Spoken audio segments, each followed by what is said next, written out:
अंबाला शहर के विधायक असीम गोयल ने अंबाला वासियों को बड़ी सौगात दी है।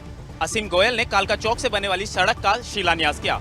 एक ओर जहां इस प्रोजेक्ट पर करोड़ों की लागत लगेगी, तो वहीं दूसरी ओर इस प्रोजेक्ट से लोगों को बड़ा लाभ मिलने वाला है। अंबाला शहर के विधायक असीम गोयल ने 3 साल पहले बनी सड़क का शिलान्यास किया। अब आप भी सोचेंगे कि सड़क तो 3 साल पहले बन चुकी है, तो शिलान्यास अब जाकर क्यों किया जा रहा है? तो चलिए हम आपको बता देते हैं कि अंबाला विधायक असीम गोयल ने सड़क को चौड़ा करने के कार्य का शिलान्यास किया और साथ ही अंबाला वासियों को कई योजनाओं की सौगात दी। देखिए, आज दो बहुत ही महत्वपूर्ण, मैं कहूँगा, एक तो जो सड़क लगभग 2-3 साल पहले जो बनी थी, कालका चौक से लेके शहनाई फार्म तक लगभग 4-4.5 किलोमीटर की इसकी लंबाई थी। आदरणीय मुख्यमंत्री जी से मैंने बार बार निवेदन किया, तो उन्होंने एक कालका चौक से लेके शहनाई फार्म तक जो है इसके सेंट्रल वर्ज के अंदर लाइटें लगाने का और इसको चौड़ाकरण करने का, इसका काम जो इंटरलॉकिंग टाइलें दोनों साइड में लगेंगी, उसका आज हमने काम का शिलान्यास किया। दरअसल 4 किलोमीटर लंबी इस सड़क की चौड़ाई बेहद ही कम थी, लिहाजा इस सड़क को टाइलों के जरिए चौड़ा करने का काम किया गया। तो वहीं इस बीच विधायक ने दुर्गानगर के अंदर आने वाली कॉलोनियों के लोगों की पानी की किल्लत को भी दूर करने का काम किया। यहाँ एक बहुत ही मैं कहूँगा पानी से रिलेटेड, पीने के पानी की समस्या से लेकर बहुत बड़ी समस्या थी कि जो यहाँ रिहायशी इलाका है, DWS कॉलोनी है, दुर्गानगर का कुछ हिस्सा है, नसीरपुर का कुछ हिस्सा है, वहाँ बहुत ज़्यादा समस्या थी। और आज जन स्वास्थ्य विभाग द्वारा भी एक नया ट्यूबवेल हम करवा के जो है उसका काम का शुभारंभ यहाँ किया है और 100% इस एरिया में रहने वाले लोगों को पीने के पानी की समस्या से निजात मिली। असीम गोयल ने जहां सड़क के चौड़ीकरण के काम का शिलान्यास किया है, तो वहीं दूसरी ओर पानी के ट्यूबवेल का भी शिलान्यास किया। बता दें कि योजनाओं में करोड़ों की लागत लगाई जाएगी। शिलान्यास के बाद विधायक असीम गोयल ने बताया कि हरियाणा के मुख्यमंत्री मनोहर लाल अंबाला के लिए समय समय पर अपना सहयोग देते रहते हैं। तो वहीं असीम गोयल की सौगात के बाद अंबाला वासियों की काफी सारी परेशानियां दूर होने वाली है। अगर आप सिटी ब्यूटीफुल चंडीगढ़ में रहते हैं और किसी काम के सिलसिले में सरकारी ऑफिस जाना चाहते हैं, तो हो सकता है कि आपको सरकारी ऑफिस में एंट्री ना मिले। ऐसा क्यों है और ऐसा हम किस लिए कह रहे हैं, आप इस रिपोर्ट को देखकर खुद ही जान लीजिए।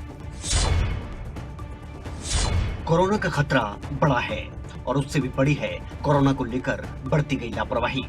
प्रशासन से लेकर सरकार, स्कूल से लेकर कॉलेज, हर जगह हमें कोरोना के नियमों की शिक्षा दी जा रही है। कोरोना को लेकर लापरवाही ना बरतने का पाठ भी पढ़ाया जा रहा है, लेकिन लापरवाही का सितम रुकने का नाम नहीं ले रहा। इस बीच चंडीगढ़ नगर निगम ने ऐसे लापरवाह लोगों से निपटने के लिए एक कड़ा फैसला लिया है और जिस भी व्यक्ति ने वैक्सीन नहीं लगवाई होगी, उसके लिए नगर निगम ऑफिस के दरवाजे बंद कर दिए गए हैं। नगर निगम की तरफ से ये जानकारी दी गई। चंडीगढ़ एडमिनिस्ट्रेशन की तरफ से कोविड की जो 3rd वेव आ रही है, उसको किस तरह से रोका जाए, उसके उपचार के लिए कुछ गाइडलाइन जो है वो चंडीगढ़ एडमिनिस्ट्रेशन ने वो भेजी है, तो उसको आपके माध्यम से चंडीगढ़ में जन जन तक पहुंच जाए। तो इसलिए आज की जो कॉन्फ्रेंस करेगी, जिसमें एडमिनिस्ट्रेशन ने कुछ गाइडलाइन में कहा है कि एक तो जो भी व्यक्ति गवर्नमेंट ऑफिस में आएगा, तो उसको जो है वो उसकी वैक्सीनेशन जो है वो 1 डोज लगी हुई जरूरी होनी चाहिए। उसका सर्टिफिकेट उसके बाद जो ऑनलाइन जैसे होता है मोबाइल पे, वो होना चाहिए। नगर निगम की तरफ से साफ शब्दों में कहा गया है कि बिना वैक्सीनेशन के सिटी ब्यूटीफुल के किसी सरकारी ऑफिस में एंट्री नहीं मिलेगी। दरअसल नगर निगम ने यह फैसला कोरोना की 3rd वेव को देखते हुए लिया गया है। साथ ही नगर निगम की ओर से भीड़भाड़ वाले इलाकों में जागरूकता अभियान भी चलाया जाएगा। इस बीच लोगों से कोरोना के नियमों का पालन करने की अपील की जाएगी। एक अवेयरनेस कैंपेन इन सभी जगह पे चलाने की शुरुआत करने लगे हैं, ताकि इन भीड़ भाड़ वाली जगह पे, जैसे कि आप बता रहे हैं सब्जी मंडी इत्यादि है, वहाँ पे हम लोगों को किसी तरह से ये समझा सके कि ये कितना घातक हो सकता है। उसके अलावा मास्क के इस्तेमाल के प्रमोशन के लिए जितना ज़्यादा अवेयरनेस हम कर सके इन एरियाज़ में, वो हम करेंगे। उसके अलावा जैसे कि अभी हमारे पत्रकार मित्र ने कहा है कि सैनिटाइज करना बहुत ज़रूरी है, उसका हम रोस्टर बना के चलेंगे। एंड ऑफ कोर्स SOS पे जिसका कॉल आएगा उसको भी हम अटेंड करेंगे। उसके अलावा हमारी ये कोशिश होगी कि इन एरियाज़ में हम वैक्सीनेशन के स्पेशल कैंप्स भी सेटअप करवाए DHS के साथ मिलके। अब ये नियम सिर्फ कर्मचारियों के लिए नहीं बल्कि ऑफिस में आने वाले हर शख्स के लिए हैं। बाहर से आने वाले विजिटर्स किसी भी अधिकारी से तभी मिल सकते हैं जब कोरोना की डोज लगवा रखी होगी। नगर निगम ने लोगों को थोड़ी राहत भी दी है और कोरोना रिपोर्ट नेगेटिव लाने का विकल्प दिया है। यानी अगर किसी ने वैक्सीन नहीं लगवाई है तो उसके पास 72 घंटे पहले की RT-PCR नेगेटिव रिपोर्ट होनी चाहिए, तभी उसे एंट्री मिलेगी। अब इस रिपोर्ट को देखने के बाद आप ये बात तो समझ ही चुके होंगे कि वैक्सीन की डोज आपके लिए कितनी इम्पोर्टेंट है। इसलिए जरूरी है कि आप अपने नजदीकी वैक्सीनेशन सेंटर जाएं और कोरोना वैक्सीन की डोज लगवाएं। हरियाणा विधानसभा की कमेटी के सदस्य, कुछ सीनियर विधायक और कुछ नवनियुक्त जो पहली बार विधायक बने हैं, वो आज कमेटी का मेवात का दौरा है। लगभग आधा दर्जन से ज़्यादा विधायक हमारे साथ हैं, जिनमें से कुछ हरियाणा सरकार में चेयरमैन की जिम्मेदारी भी संभाल रहे हैं। सीमा त्रिखा जी उस कमेटी को लीड कर रही हैं। उनसे जानने की कोशिश करते हैं कि आज उनका मेवात में दौरा है तो कहाँ कहाँ उनका दौरा रहेगा, क्या कहेंगे। सीमा जी। नमस्कार जी, आज हम लोग मेवात में आए हैं। ये हमारी हेल्थ एंड एजुकेशन की कमेटी है और मोमन खान जी हमारे कमेटी के सदस्य हैं और उनकी मर्ज़ी से, उनकी सिफारिश से हम लोग यहाँ पहुँचे। और सबसे बड़ी बात क्या है कि पिछले 2 साल पूरे हरियाणा की बात करूँ, भारत की करूँ या दुनिया की करूँ, सब ने कोरोना बहुत तेज़ रफ्तार का और भीषण परिस्थितियाँ काटी हैं। हम लोग पहले भी जब कोरोना की फर्स्ट वेव भी आई थी तब भी ये कमेटी जो है हरियाणा के अलग अलग ज़िलों में जा कर के उसने वहाँ के सारी चीज़ों को अवलोकन भी किया और क्या कमियां हैं और क्या तैयारियां हैं, हमने ये दोनों चीज़ें देखी। तो आज भी हम लोग ने एक सिस्टम बनाया कि हमारी कमेटी हरियाणा में हम प्रयासरत रहेंगे कि हम महीने में कोई भी 2 ज़िलों में, अगर 2 ज़िलों में ना जा सके तो हम एक ज़िले में ज़रूर जाएंगे बतौर हेल्थ कमेटी और हम जा कर के पिछला विवरण, आने वाले समय की तैयारी, कुछ और आवश्यकता है, ज़रूरी नहीं है कि हर चीज़ कोरोना से ही जोड़ करके देखी जाए। हमारे जैसे आज हम यहाँ आए हैं मेवात में, तो यहाँ मेडिकल कॉलेज भी है, उसकी स्थिति क्या है, बच्चों के एडमिशन्स कैसे हैं और हमें क्या जनता की तरफ से जनरल डिमांड जो है उसको लेकर के बैठेंगे। वो भी कमेटी का अहम हिस्सा हैं। उनसे जानने की कोशिश करते हैं कि उनका जो आज का दौरा है क्या क्या मुख्यतः किन किन स्थानों पर हो जाएंगे और क्या उनका दौरा है। देखिए, आज बहन सीमा त्रिखा जी जो हमारा नेतृत्व कर रही हैं, ये स्वास्थ्य और शिक्षा कमेटी का, तो एक तो जो शिक्षा पर जो पिछली सरकार है उन्होंने कभी ध्यान नहीं दिया, मेवात शिक्षा के क्षेत्र में पिछड़ता रहा है। तो मोमन खान जी ने यहाँ की सिफारिश की कि भाई इस तरह से हमारा क्षेत्र पिछड़ा हुआ है। एक तो शिक्षा का जो क्या दायरा है, क्या पढ़ाई है, क्या यहाँ पर जो ना एडमिशन है, क्या प्रक्रिया है, उसकी जायजा लेने के लिए, और स्वास्थ्य से जैसे बहन जी ने बताया कि भाई कोरोना की तीसरी लहर का भी जो ना आने की उम्मीद है, उसको भी देखते हुए जो स्वास्थ्य और शिक्षा पर गहन जो अध्ययन आज यहाँ कमेटी हमारी करेगी और उसका एक मूल रूप जो ना बना करके सरकार में देगी। जिस जिस चीज़ की ज़रूरत होगी वो मेवात को दिया जाएगा। विधायक जी निर्मल जी हैं, वो भी टीम का अहम हिस्सा हैं और आज मेवात के दौरे पर हैं। उनसे जानने की कोशिश करते हैं कि वो कमेटी का हिस्सा हैं और आज कहाँ काम करेंगे। मुझसे पहले हमारी चेयरपर्सन है माननीय सीमा त्रिखा जी, उन्होंने बता दिया है आपको। हम एक कमेटी के मेंबर हैं, एजुकेशनल, वोकेशनल, हेल्थ एजुकेशन और हेल्थ सर्विसेज। तो इसको लेके यहाँ मोमन खान जी हैं, यहाँ हमारी कमेटी में हैं मेंबर, उन्होंने बता दिया था जो हम आज देखने आए हैं, जो दिक्कत होगी वो सिफारिश हम भेज देंगे माननीय मुख्यमंत्री जी को, स्पीकर साहब को लिख के। तो कमेटी का मकसद यही होता है कि कहीं किसी भी जिले में कोई दिक्कत है और हमारी सरकार नहीं चाहती कहीं कोई दिक्कत रहे, उन सबको पूरा करने के लिए और देखने के लिए, अवलोकन के लिए हम लोग यहाँ आए हैं। हरियाणा के सबसे पिछड़े मेवात जिला की तकदीर और तस्वीर अब शायद तेजी से बदलने जा रही है। विधानसभा में तकरीबन आधा से दर्जन से ज़्यादा जो विधायक हैं वो इस समय मेवात के विजिट पर हैं और स्वास्थ्य सेवाओं की आज बारीकी से जानकारी जुटाकर हरियाणा सरकार के संज्ञान में लाकर उनका निदान करने की भरपूर कोशिश करेंगे। चेयरपर्सन सीमा त्रिखा जी इस कमेटी को लीड कर रही हैं, जो सप्ताह भर में सरकार को अपनी रिपोर्ट प्रस्तुत करेगी। कैथल में 2 पुलिसकर्मी सवालों के घेरे में हैं। कैथल पुलिस ने अपने ही मुलाजिमों के खिलाफ कार्रवाई की है। कार्रवाई में 2 मुलाजिमों के खिलाफ FIR दर्ज की गई है। खाकी एक बार फिर से दागदार हुई है। लोगों को इंसाफ दिलाने वाली खाकी इस समय आरोपों के घेरे में है। आरोप लगाने वाली एक महिला है और आरोपों के कटघरे में ASI रैंक के 2 पुलिसकर्मी हैं।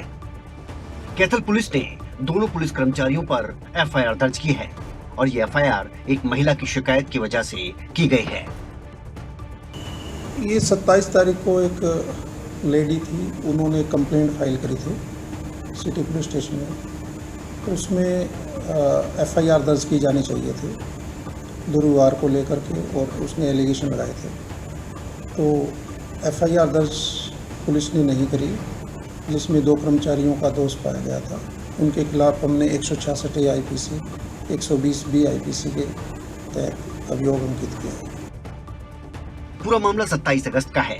जानकारी के मुताबिक महिला ने एक युवक के खिलाफ शिकायत दर्ज करवाई थी, लेकिन दोनों पुलिसकर्मियों ने महिला की शिकायत दर्ज नहीं की। घटना की जांच DSP दलीप सिंह ने की और अपनी कार्रवाई में दोनों पुलिसकर्मियों की लापरवाही पाई गई, जिसके बाद DSP ने दोनों के खिलाफ कार्रवाई की। सुशील कुमार नाम का कोई व्यक्ति था, उसके अगेंस्ट उस महिला ने शिकायत करी थी। इसमें 2 कर्मचारी हैं, उनको दोषी पाया है और उनके खिलाफ अभियोग अंकित किया है। शिकायत तो यही है कि जो एक कानून ये है कि जब भी कोई लेडी से रिलेटेड कोई भी अपराध घटित होता है तो उसकी कंप्लेंट आती है तो उसमें फ़ौरन FIR दर्ज करने के आदेश होते हैं। तो उन्होंने ये लापरवाही करी है और लापरवाही बेस पे उनके खिलाफ कार्रवाई की गई है। अब यहाँ पर कई सवाल उठते हैं। सवाल ये है कि लोगों की रक्षा करने वाली पुलिस ही जब इस तरह से जनता की शिकायतों को अनसुना करेगी या लापरवाही बरतेगी तो भला आम आदमी अपनी शिकायत लेकर कहां जाएगा। बहरहाल एक महिला ASI समेत दूसरी ASI पर भी FIR दर्ज की गई है और ये खबर वाकई ये साफ कर देती है कि कानून सबके लिए बराबर है। लापरवाही की जाएगी तो कार्रवाई भी की जाएगी। बता दें कि ये पहली बार नहीं है जब पुलिसकर्मी आरोपों में घिरे हैं। इससे पहले भी कई बार ऐसे मामले सामने आ चुके हैं, लेकिन सवाल ये उठता है कि आखिर लोगों को इंसाफ का दम दिलाने वाली पुलिस पर लापरवाही के आरोप क्यों लग रहे हैं। सोनीपत में कच्चे क्वार्टर्स को तोड़ने पहुंची नगर निगम की टीम को एक बार फिर बेरंग वापस लौटना पड़ा और अवैध निर्माण का कोई बाल भी बाका नहीं कर पाया। 1999 के हादसे बाद हुआ था, 50-55 आदमी मर गए थे यहाँ इसी के कारण। पर जब भी कुछ होता है उसके बाद ही प्रशासन जाता है, उससे पहले प्रशासन नहीं जाता।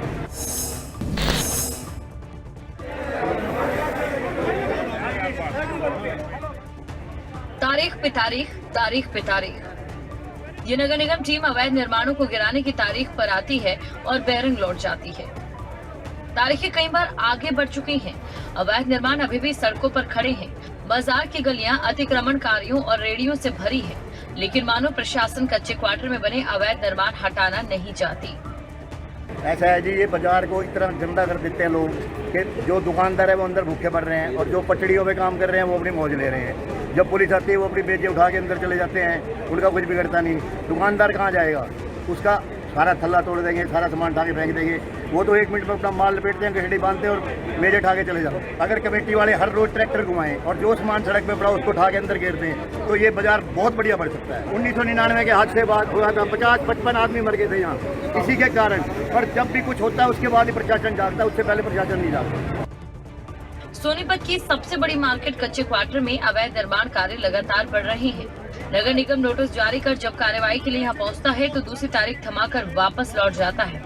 इस बार भी कुछ ऐसा हुआ। नगर निगम अधिकारियों और दुकानदारों के बीच घंटों तू मैं चली और अधिकारी अगली तारीख थमाकर वापस लौट गए।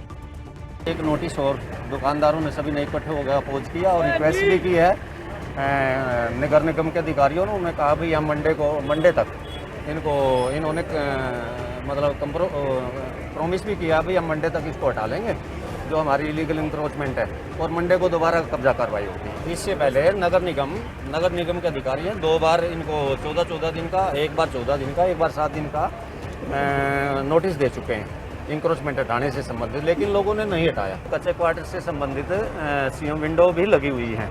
लोगों ने यहीं के लोगों ने ग्रीवेंसेस वगैरह डाली हैं और ग्रीवेंसेस की कमेटी में भी ये केस लगा हुआ है। कच्चे क्वार्टर में रह रहे दुकानदारों की माने तो अवैध निर्माण उन्हें 1999 में हुई आगजनी की घटना की याद दिलाती है। वही घटना लोगों के अंदर हादसों का डर बिठा रही है। 1999 में अतिक्रमण के कारण हुई आगजनी की घटना में करीब 47 लोगों की दर्दनाक मौत हुई थी। उस वक्त अतिक्रमण के कारण फायर ब्रिगेड की गाड़ी कच्चे क्वार्टर में दाखिल नहीं हो पाई। अब जब भी प्रशासन के नुमाइंदे अतिक्रमण हटाने के लिए पहुंचते हैं तो कच्चे क्वार्टर के लोगों में राहत मिलने की उम्मीद बनती है, लेकिन उम्मीद कुछ ही मिनटों में कच्चे धागों की तरह टूट जाती है। हम किसी भी कार्यप्रणाली पर सवाल खड़े नहीं कर रहे हैं। हम बस इतना कहना चाहते हैं कि जरा सी भी लापरवाही आगे चलकर भारी पड़ सकती है। फिलहाल देखना ये होगा कि मामले में नगर निगम आगे क्या कुछ कार्रवाई करता है। फतेहाबाद का एक परिवार जन्माष्टमी पर वृंदावन पहुंचा। जब परिवार घर वापस लौटा तो घर के हालात देखकर हैरान हो गए, क्योंकि उनकी गैर मौजूदगी में चोरों ने उनके कीमती सामान पर हाथ साफ कर दिया था।